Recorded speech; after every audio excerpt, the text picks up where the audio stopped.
Halo sahabat semuanya, perkenalkan kami program Studi Manajemen dari Institut Manajemen Wiyata Indonesia akan memaparkan secara singkat tentang strategi perusahaan. Adapun tujuan pembuatan video kita kali ini adalah untuk memenuhi tugas dari dosen pengampu prinsip manajemen.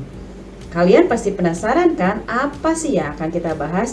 Yuk kita simak sama-sama videonya ya.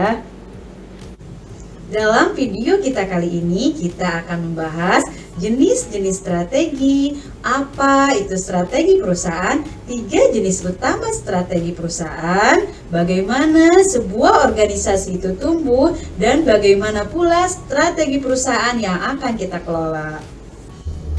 Sebelum kita menyusun strategi secara detail, kita harus tahu dulu nih tentang tingkatan bisnis strategi, yaitu tentang kapan sebuah strategi digunakan secara menyeluruh dalam sebuah perusahaan ataupun kapan sebuah strategi digunakan pada area fungsional tertentu.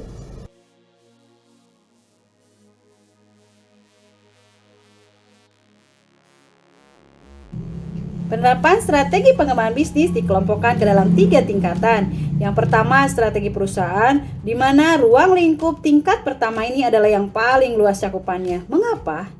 Karena pada tingkat ini dirumuskan visi, misi, tujuan maupun sasaran bisnis tersebut.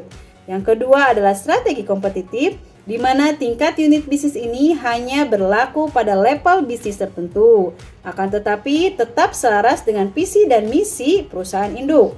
Yang ketiga adalah strategi fungsional. Strategis ini hanya berlaku pada divisi-divisi khusus penunjang perusahaan, seperti bagian keuangan, pemasaran, maupun bagian SDM.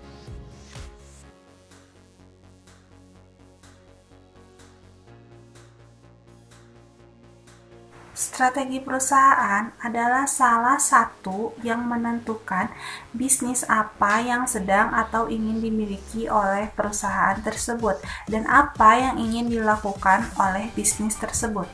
Ini didasarkan pada misi dan tujuan organisasi dan peran yang akan dimainkan oleh setiap unit bisnis organisasi.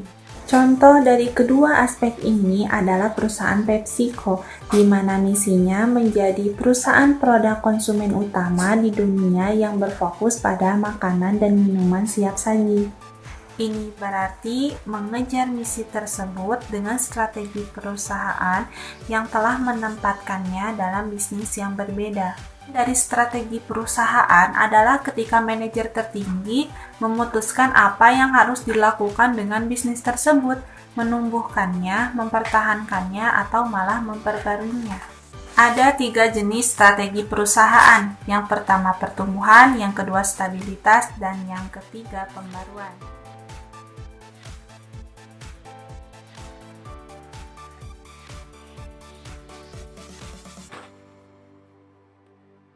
Strategi pertumbuhan. Strategi pertumbuhan adalah ketika sebuah organisasi memperluas jumlah pasar yang dilayani atau produk yang ditawarkan, baik melalui bisnisnya saat ini atau melalui bisnis baru. Organisasi tumbuh dengan menggunakan konsentrasi, integrasi vertikal, integrasi horizontal, atau diversifikasi. Sebuah perusahaan juga mungkin memilih untuk tumbuh dengan integrasi vertikal, baik ke belakang, ke depan, atau keduanya. Dalam integrasi vertikal ke belakang, organisasi menjadi pemasoknya sendiri sehingga dapat mengontrol input dan outputnya. Dalam integrasi horizontal, perusahaan tumbuh dengan menggabungkan dengan pesaing. Misalnya NMC Healthcare yang berbasis di Uni Emirat Arab baru-baru ini mengakuisisi rumah sakit Al-Jahra di Sharjah. Akhirnya, organisasi dapat tumbuh melalui diversifikasi, baik yang terkait maupun yang tidak terkait. Diversifikasi terkait terjadi ketika sebuah perusahaan bergabung dengan perusahaan lain di industri yang berbeda tetapi terkait. Misalnya, Google telah mengakuisisi sejumlah bisnis termasuk YouTube, DoubleClick, Nest, dan Motorola Mobility. Sedangkan diversifikasi tidak terkait adalah ketika sebuah perusahaan bergabung dengan perusahaan di industri yang berbeda dan tidak terkait. Misalnya, Tata Group of India memiliki bisnis di bidang kimia, komunikasi, dan IT.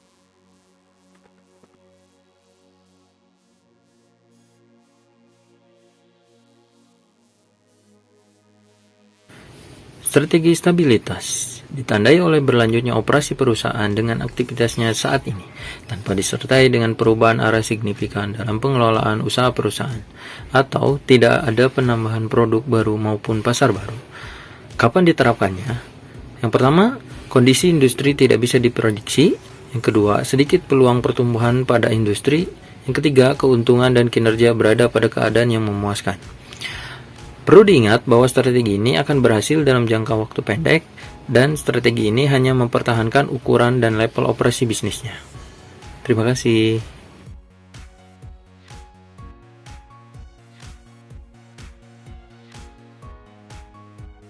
Yang ketiga yaitu strategi pembaruan. Strategi pembaruan digunakan manajer untuk mengatasi kinerja yang menurun. Dua jenis utama strategi yaitu strategi penghematan dan strategi perubahan haluan. Strategi penghematan adalah strategi pembaruan jangka pendek yang digunakan untuk masalah kinerja kecil. Strategi ini membantu menstabilkan organisasi, merevitalisasi sumber daya, dan kapabilitas organisasi. Lalu yang kedua adalah strategi perubahan haluan. Strategi perubahan haluan digunakan manajer untuk mengatasi kinerja yang lebih serius dan juga tindakan yang lebih drastis. Strategi perubahan haluan diperlukan manajer melakukan dua hal, yaitu yang pertama, memotong biaya, dan yang kedua, merestrukturisasi operasi organisasi. Langkah-langkah dalam strategi pembaruan ini menjadi lebih ekstensif daripada strategi penghematan.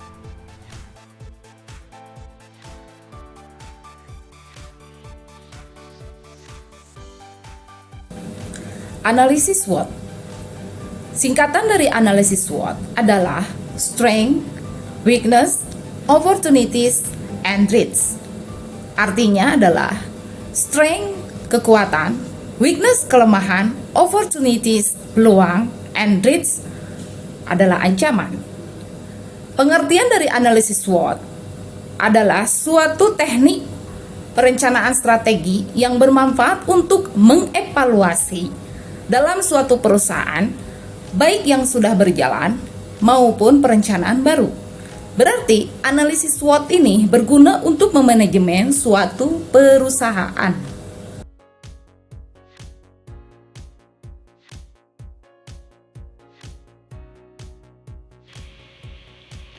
Oke teman-teman, dari beberapa poin yang sudah dipaparkan oleh teman-teman saya tentang convergence, strategi ini berarti sangat berguna sekali untuk keberlangsungan suatu perusahaan. Seperti yang sudah tadi dijelaskan oleh teman saya tentang strategi utama. Nah, jenis strategi utama ini ditujukan kepada tingkat produksinya, pemasaran, dan SDM-nya. Nah, apakah penting strategi ini digunakan oleh suatu perusahaan? Jawabannya penting sekali, karena ini adalah untuk keberlangsungannya suatu perusahaan.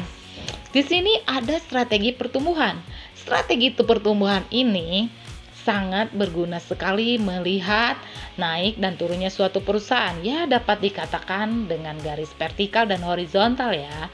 Nah, di sini juga ada strategi stabilitas, di mana operasi ini harus benar-benar dipertahankan. Ada juga strategi pertumbuhan, di mana strategi pertumbuhan ini ya untuk meningkatkan suatu keberlangsungannya perusahaan. Naik dan turunnya, tentunya kalau naik ya lebih bagus, apalagi turun ini harus ada pembaruannya. Setelah itu ada strategi analisis SWOT. Nah, di mana analisis SWOT ini sangat berguna cangkupannya untuk keberlangsungan perusahaan, karena sebuah evaluasi yang harus direncanakan untuk perusahaan yang sudah berlangsung, baik yang sudah berjalan maupun tidak atau terencana.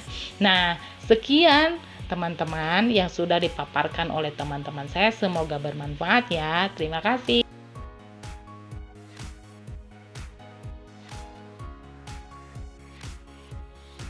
Demikian pemaparan singkat tentang materi strategi perusahaan. Terima kasih sudah menonton video ini. Ada sebuah quotes dari kami, semoga bisa menjadi penyemangat hidup kalian. Jangan pernah menyerah atas impianmu, karena sebuah impian bisa memberimu tujuan hidup. Salam hangat dari kami, Program Studi Manajemen Institut Manajemen Wiyata Indonesia. Jangan lupa ya, share, komen, like, dan subscribe video ini ya. Jangan lupa bunyikan loncengnya. Terima kasih, bye-bye.